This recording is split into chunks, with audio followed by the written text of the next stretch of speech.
j'ai vu je sais pas combien de personnes sur les réseaux repartager ce petit extrait, les présentateurs suisses avec un cœur.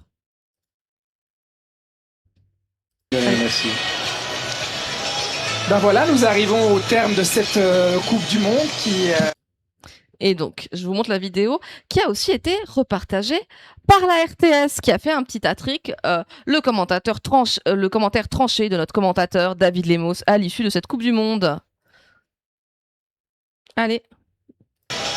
Ben voilà, nous arrivons au terme de cette Coupe du Monde qui va être conclue évidemment en plateau par vous, messieurs. C'était la Coupe du Monde, sans aucun doute, la plus mercantile de l'histoire, l'une des plus politisées aussi. Hier, Gianni Infantino l'avait présentée, et vous m'excuserez la paraphrase, comme la plus belle chose qui soit arrivée à l'humanité, à peu de choses près.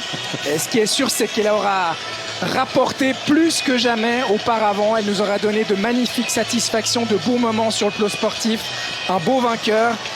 Mais nous n'oublierons pas, même si les stades étaient pleins, les prix qu'ont dû payer les personnes qui n'ont pas des moyens considérables pour leur passion pour le football, passion qui les dévore, parfois sans pouvoir au final ne serait-ce qu'entrer dans le pays si leur nationalité n'était pas la bonne, qu'ils soient fans, journalistes, arbitres parfois, comme le Somalien Omar Artan. On pense aussi au traitement inacceptable de l'équipe d'Iran qui n'a pas pu défendre ses chances correctement dans ce tournoi. On pense également au cas Balogun. On donne parfois l'exemple en souriant de la Coupe du Monde 82 de l'émir du Koweït descendu sur le terrain pour faire annuler un but de la France. Ici, on aura vu un président se vanter d'avoir appelé le président de la FIFA pour faire annuler une suspension d'un joueur. Un politique qui s'est missé au cœur du jeu alors que la Fédération internationale dit vouloir le mettre au-dessus de tout. Bah, visiblement, c'est jusqu'à un certain point. Dans une Coupe du Monde qui aura aussi vu tous ces matchs se disputer en 4 cartons et sa finale connaître une mi-temps de près de 30 minutes. Comme l'a dit Alain Berset ces dernières heures, et on va le dire malgré les feux d'artifice, la crise a deux noms, l'argent et le pouvoir. Il demande au nom du Conseil de l'Europe une 3e mi-temps pendant laquelle il s'agirait de réfléchir sur l'intégrité.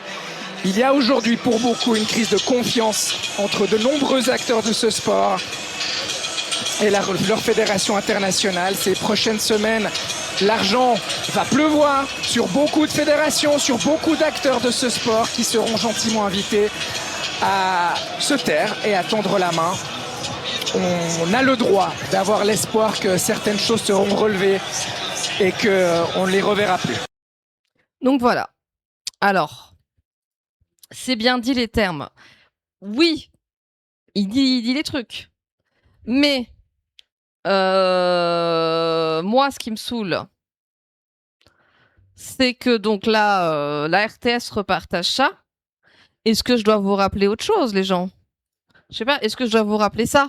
Vous vous rappelez de cette descente-là? Ils viseront donc le top 10, les autres équipages suisses. Il y reste encore un bob à voir, celui de l'Israélien Adam Edelman.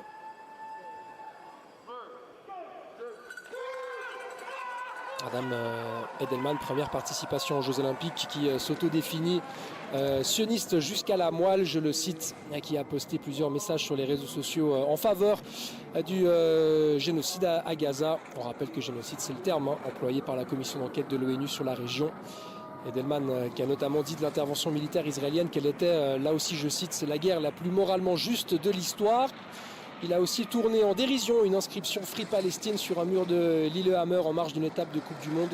Et il a demandé à ses followers d'envoyer de la force à Ward Fawarseh lorsque ce membre de l'équipe israélienne qui est présent ici à Cortina était engagé dans une opération d'armée israélienne dans la bande de Gaza en 2023.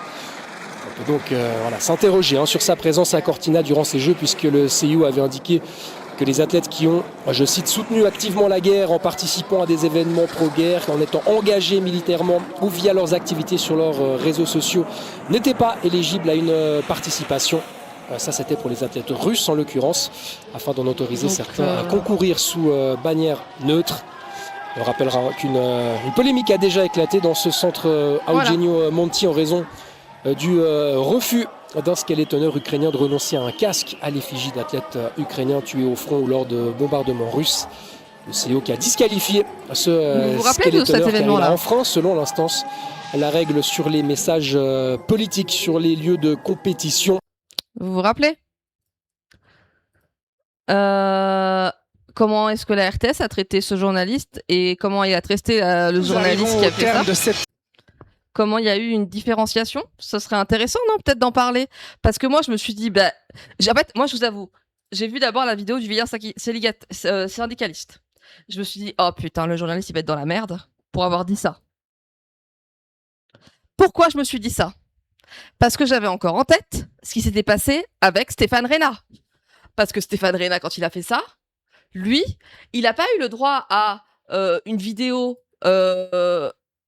Alors, attention. Il n'a pas eu le droit à une vidéo sur la page Coupe du RTS Monde Sport. qui, Il n'a pas eu le droit à sa petite vidéo RTS Sport sur la descente pour qu'on lui dise c'est bien d'avoir rappelé les faits, c'est bien d'avoir dit que il s'était passé ça. Non, non, non. Lui, son extrait de quand il a eu sa défense, qu'est-ce qui s'est passé?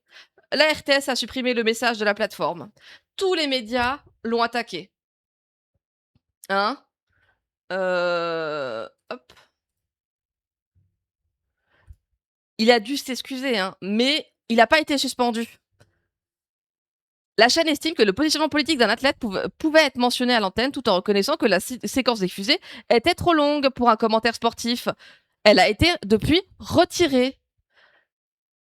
Voilà. Hein? Y a quand même un moment où, genre, qu'est-ce qui se passe? Est-ce que, en plus, donc là, on est sur 2 minutes 24. Hein, son extrait, lui, Le top 10. Arena, c'est moins court. C'est beaucoup moins court. Hein, c'est pas 2 minutes 24, c'est moins court. Donc, moi, vraiment, moi, la première truc qu'on m'a partagé, mais oui, elle a pas duré trop long, c'était durant la lancée. Et je vois tous les commentaires. C'est ça un pays libre, il est honnête, pas comme le nôtre. Mais tu connais la Suisse ou qu'est-ce qui se passe? C'est pas nos lesbots de M6 qui diraient des trucs comme ça. Mais oui, parce que là, c'est taper sur les États-Unis. On peut taper sur les États-Unis, mais quand c'est pour faire une critique sur un sportif israélien, alors là, non, bah non, c'est antisémite. Hein, alors que sourcé, la descente est sourcée. Je n'en peux plus. J'ai vu ses commentaires. Moi, j'étais en mode, mais il va se prendre une sauce, le journaliste. Bah non, non, il a le droit à son petit poste, hein, à son petit poste, le commentaire tranché, hein, à l'issue de cette Coupe du Monde, tout, voilà, l'Espagne, mais c'est voilà, c'est.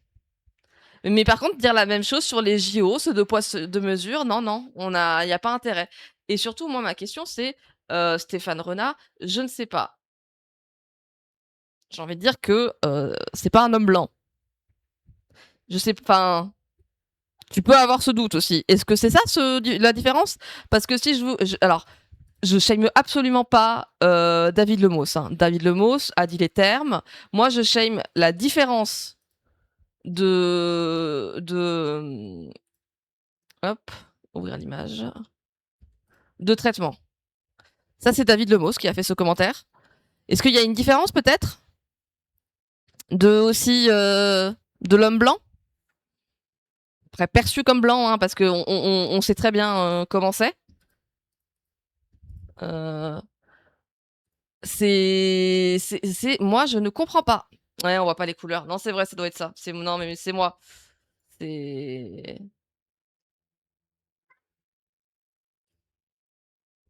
Parce que voilà, hein,